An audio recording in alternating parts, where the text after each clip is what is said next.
people still mine cryptocurrency and make money? Yeah. Really? It's just the issue is that with every consensus mechanism, consensus algorithm, form of consensus, essentially how a blockchain works, right?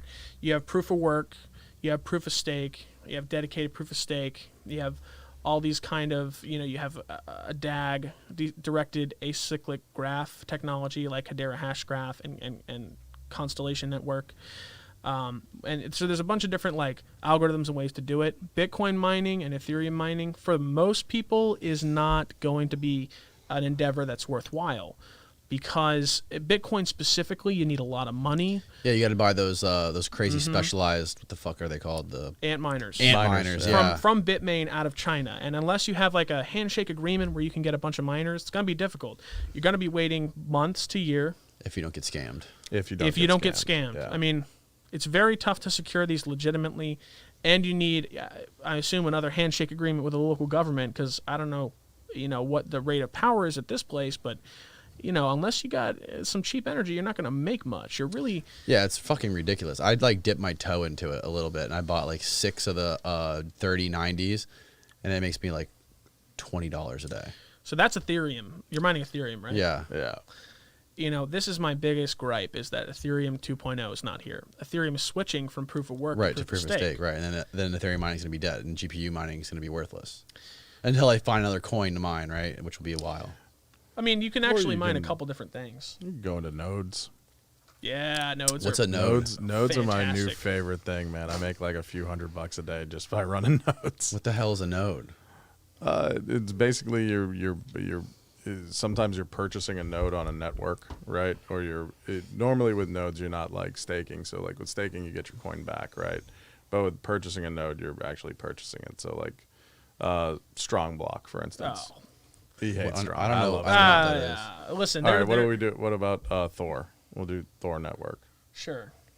Like Thor Network, Thor Finance. There's dubious, for anybody who's new to this, nodes are very dubious. There are some that are good, some that are questionable. You need a good strategy and you need a good exit plan. But essentially you're helping like the network, whatever protocol that is, like approve transactions, right?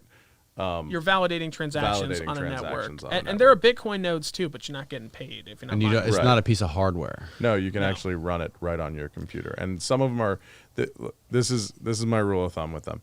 The easier they are to set up, the more risky they are.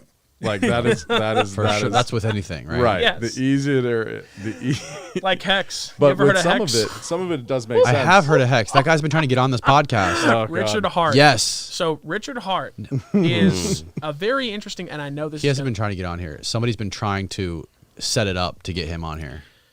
Richard Hart, and they're gonna. I know I'm gonna get tagged on Twitter. In my opinion, is running what I would consider to be a project with questionable fundamentals. We'll just say that. What's he doing? Hex is essentially a clone of Ethereum. You have to stake your Hex for a long time.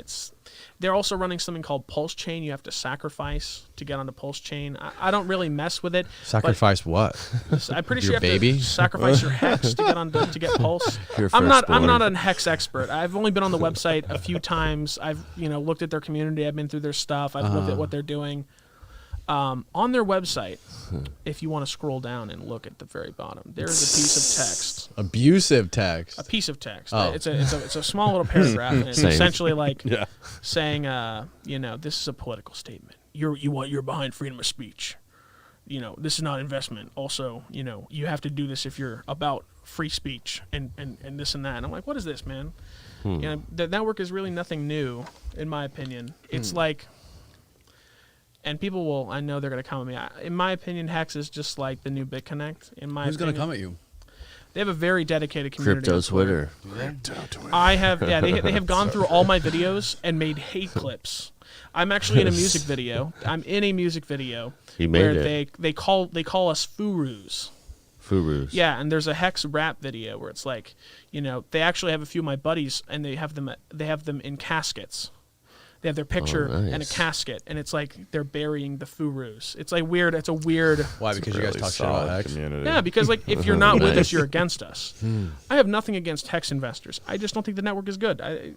it doesn't do much. I think it's just like there's a reason it's not on CoinMarketCap, you know, like where they say it should There's be. a lot of networks that do the same thing. I think it's so hilarious that there's so much competition in all these crypto networks and crypto coins and people who are invested in certain ones. It's like such a tribal competitive world in crypto, especially when you combine it with social media. It's just like pouring gas on fire. You can do anything you want. You can fork Uniswap, right? This is what what's his name, Ty Lopez is doing. He has the Radio Shack brand. Oh my god, I forgot about that guy. He has the Radio Shack brand, and essentially I looked into this a little bit. He's like forking Uniswap and then calling it Radio Shack or something like that. Like a Radio Shack decentralized exchange. He bought Radio Shack? He has the rights to it. So he's actually got the rights to a bunch of like old companies that no one gives a shit about. And he's trying to like modernize the brand. Nostalgic. I mean, I don't know anyone who's going to use that. Maybe like That's what Gary my Vee dad. always talks about. Gary Vee's a big crypto guy too. Gary he's Vee's got more V friends. he's more of an NFT guy. Gary Vee's a Is he? visionary in a lot of ways.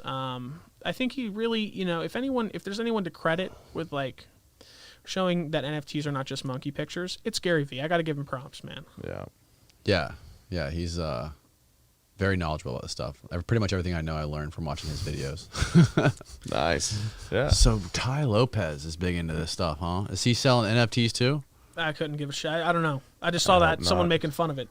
The problem, like I said, with crypto is it attracts the grifters because it's easy to grift, you know. And I've had very public beef with people on YouTube and other places. With just, you know, I'm not going to elaborate on that, but let's just say we Why have not? We should differing- elaborate on it. Crypto beef. Well, Crypto beef. they're just people that I disagree with, that I think that are leading the space in a direction that I don't agree with, and so we have our moments, you know.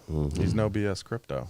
If I think it's Right. BS, I'm Right. going to Oh, tell him it's bullshit. He's BS. gonna You call know? We him could pull out. him up on the TV and shame him right Yeah, now. we can look at him right now. Call him out. Richard Hart, where you at, bitch? It's not Richard Hart. Yeah, Richard Hart, you know, he's not actually. There's worse people than Richard Hart. Yeah. Well, he looks very entertaining. He's Oh, very yeah. like charismatic. He's got a really cool background on his videos. He has a way of like, you know, he's like got the Charles Manson vibe. Yeah, I dig that. Where's he live? Maybe I should get him on here. That would be an interesting episode. I would love to see you guys. Do you know where he lives? Oh God, no! But I'm sure he would do it. He has a thing where he like, you know, has people on his. He wants to go on people's shows to debate. He's a very good debater. But he doesn't do it in person though. Everything he does is remote. Well, because it's a security risk. He is quite, you know, he has a lot of, you know, value in crypto, and there's a lot of people who just, you know, Yeah. don't like him. So I don't blame him. You know, you know, people in crypto are kind of weird